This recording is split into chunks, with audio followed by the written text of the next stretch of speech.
what's going on, everybody? It is Monday, September 27th. This week, man, Friday, we're going to be in October already. All right. Monday, I sent out the new edition of MMT Trader. Go to my website and sign up for a 30-day free trial. Check it out. The market today was kind of mixed. We had the Dow was up, the S&P and NASDAQ were down. Small caps were up pretty good today. The Russell 2000, I think, up about 1.5%. But overall, it was kind of a quiet day. Some news. 2 Fed presidents are out, man. They're getting kicked out, and they deserve it.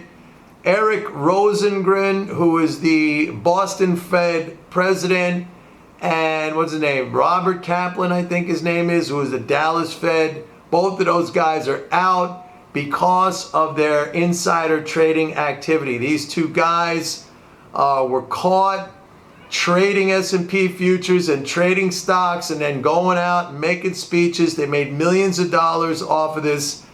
What is at least highly unethical, if not illegal. I don't think it's illegal, but it's highly, highly unethical. So Powell is cleaning house.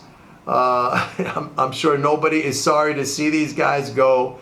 They should have been thrown out today. And by the way, they should have had their winnings taken back. I mean, they get to leave with the money they basically stole on this insider trading.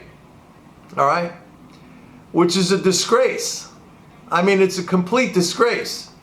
But what are you going to say? I mean, if you start focusing on this stuff, I know if I start focusing on this stuff, it gets me so angry. It gets me so mad. I start to go crazy. Really, I can't focus on it. I tell people all the time, I tell you guys all the time, you know, you need to have a different approach.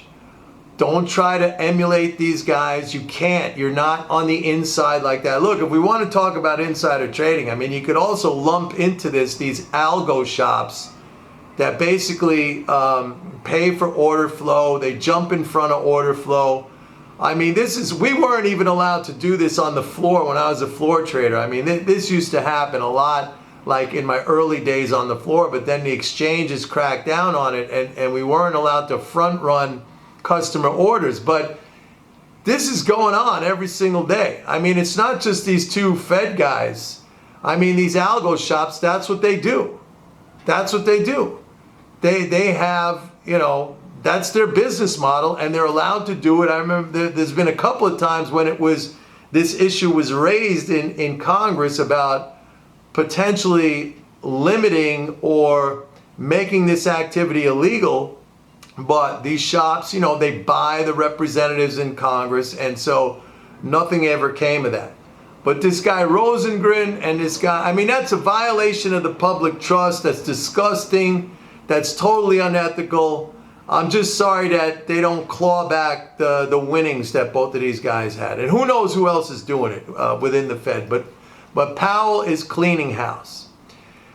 So that happened. Anyway, overall, it was kind of a quiet day. I want to talk a little bit about some interesting developments in gold and silver. You know, every week I go over the CFTC Commitment of Traders report. You know, that gives the breakdown of commercials and producers and large speculators, small speculators. Very interesting what we're seeing right now in gold and silver. I mean, in gold, producers who are normally net short gold because, right, they own the physical, they're the producer of the physical gold, so they sell forward, they sell futures to lock in their profits.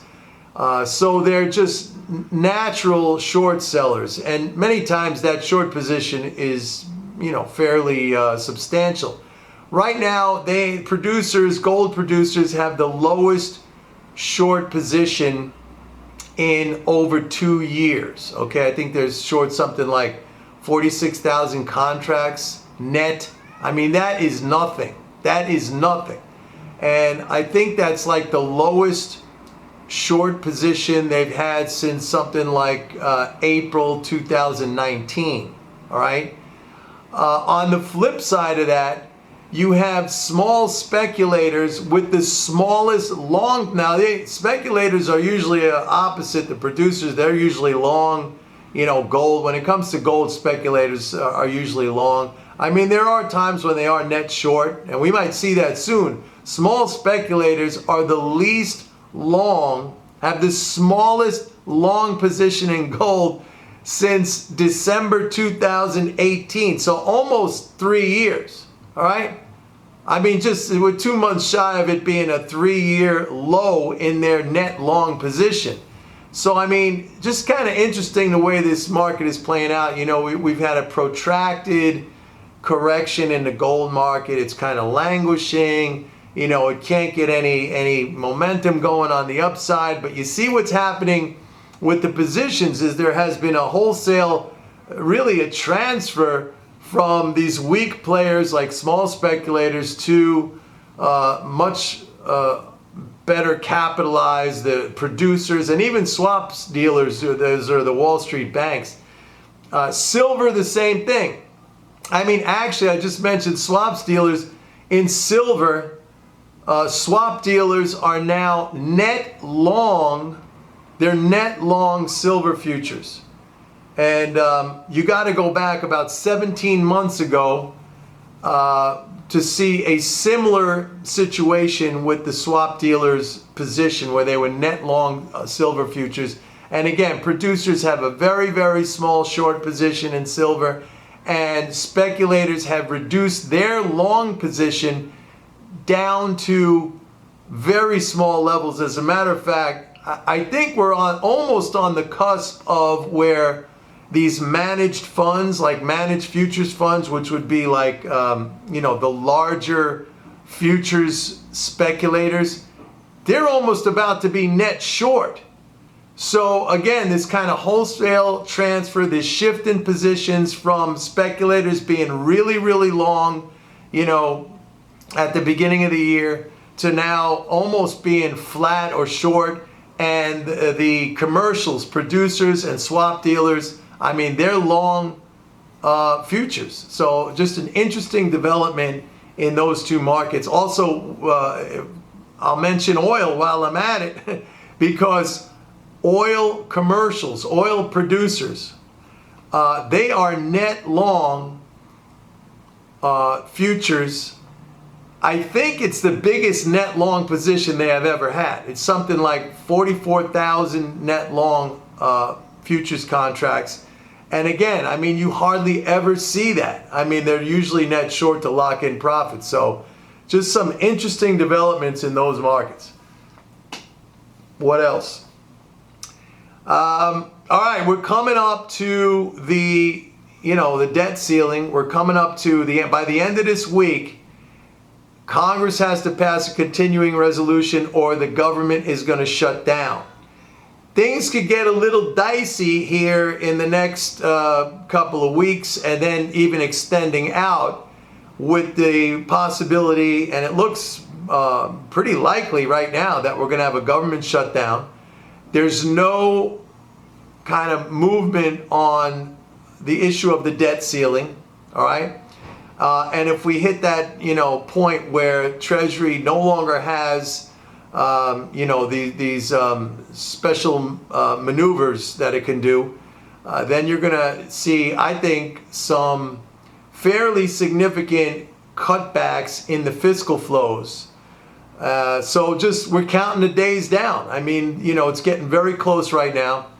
Extraordinary measures is what I was trying to say. When Treasury right now operating under extraordinary measures where they're still making the payments, but they run out of those extraordinary measures. I mean, there's not a lot left. They could probably get, into mid-October, and then the what hits the fan. I mean, we might have the first ever default.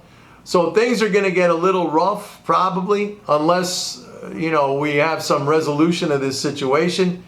Right now, politically, it doesn't look like that.